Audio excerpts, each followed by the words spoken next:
Hello and welcome into another edition of the Arizona State Sun Devils Insider Podcast. My name is Kevin Hickson. I'm your lead beat writer for the Arizona State Sun Devils on SI and your host of the daily Arizona State Sun Devils Insider Podcast. And I'm so grateful to be joining you on this beautiful Saturday morning. Uh, big week ahead for Arizona State athletics. And I've been saying this for the last 16 weeks or more. It goes back quite a ways. Um, Arizona State football is set to begin week 5 of spring practices and the final full week before a final practice concludes the spring next Tuesday, not this coming Tuesday, the Tuesday after, which I believe is the 21st. And massively consequential week for the football program ahead. Kenny Dillingham has both sides of the ball playing spirited, energetic football, and really can't be mad at the passion that you see during practices, especially over this last week. Um, yeah, football is going through a massive week. The Arizona State baseball program is still on track to make a second consecutive um, NCAA tournament appearance. So that will be a uh, this is a big weekend for Arizona State baseball. The softball program continues to excel.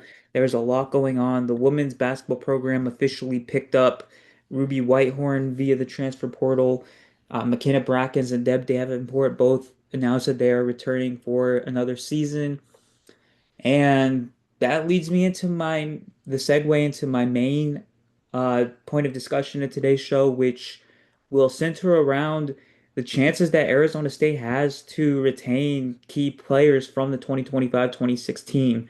So, as you all likely know, uh, 8 players from Arizona State's roster last season or this past season have already entered their names in the transfer portal, and it's expected to be number 9 very soon. Um, the yeah, my train of thought was Andrea Gerbevich is expected to join Santiago Truitt, Masamba Diop, Noah Mayusin, and um, yeah, Santiago Truitt, Noah Mayusin, and Masamba Diop as players that are on the open market. And um, according to a confidential source associated with Arizona State, I have heard that the door is not shut on bringing any of those players back, at least the non Marcus Adams Jr., Dante Holloman, Trevor Best, the core players from the 2025-26 team. The door isn't shut on any of them making a return. And actually, the fact that Masamba Diop entered the portal with a do not contact tag, that actually increases his chances of making a return to Arizona State for next season because he will probably only talk to 2 or 3 other programs, which means if Arizona State comes in with an offer, he'll only have a choice of one of 4 schools, and Arizona State very well might be in that running.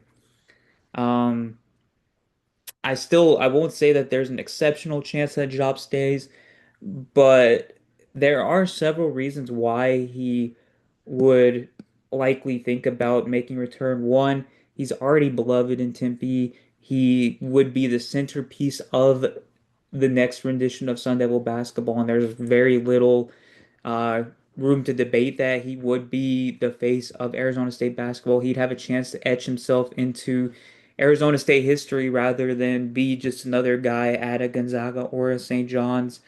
Um, he Arizona State did a good job of developing him last season, but now Randy Bennett and his all-star staff has the ability to really bring out the best parts of Jop as a player that have yet to be discovered. And I think if Arizona State hands him a competitive offer, that would be a tough thing to turn down for him.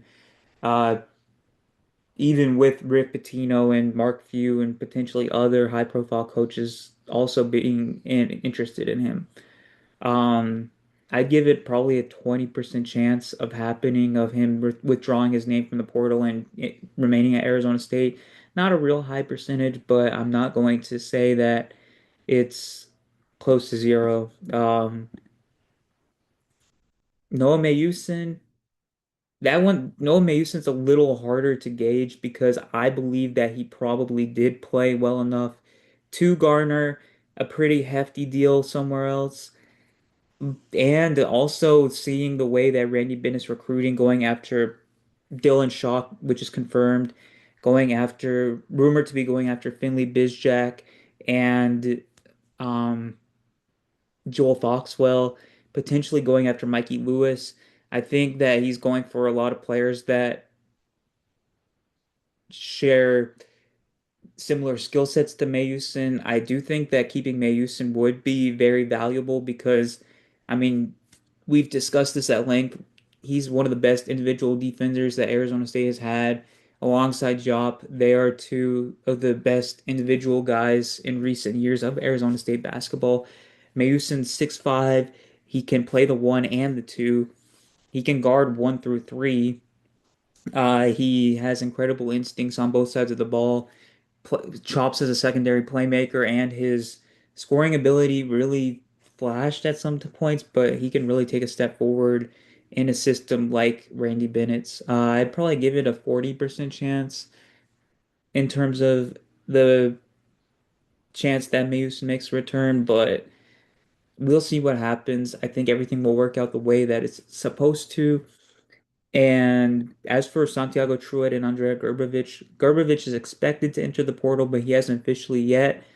I think that there's probably a higher chance that Gerbovic actually makes a return compared to Truitt, but Andrew Meadow could change that. If Andrew Meadow, a Boise State power forward, transfers to Arizona State, he and his 37, 38% three-point figure from last season would effectively be the stretch four on the roster, and I think that would probably spell a definitive end to the time of Gerbovic and Tempe.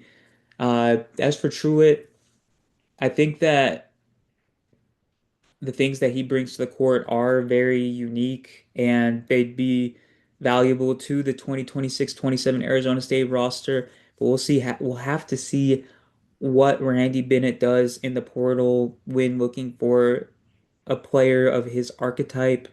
Um, I know he was a polarizing player this season, but when he had high moments, they were uh, performances that made the difference between a win and a loss in many cases. He was an absolute monster on the offensive glass. His play finishing improved drastically from game one of conference play to game 18. He started shooting the ball a lot better later in the season, and he was a very malleable and switchable defender. Pretty underrated in that aspect because Mayusin and Jop garnered most of the attention there. Ultimately, I'd probably give it about a 50-50 shot that Truitt returns. I don't think that there's more than a coin flip of a chance that any of these players return. But the fact that there is a chance is a positive sign. It shows that Randy Bennett has power in the situation. He has options that he can turn to if something doesn't work out. And there's a very structured operation going on right now with a coaching staff that includes several battle-tested coaches that have extensive experience, and the Arizona State's quest to compete in the Big 12 looks to be off to a promising start, even though there were some bumps in the road early in Bennett's tenure. And we'll keep you posted with everything Arizona State related in the transfer portal and roster building portion of the offseason with Arizona State on SI. Until then, thank you so much for tuning in to another edition of the Arizona State Sun Devils Insider Podcast, and I will see you with another episode tomorrow. Thank you so much.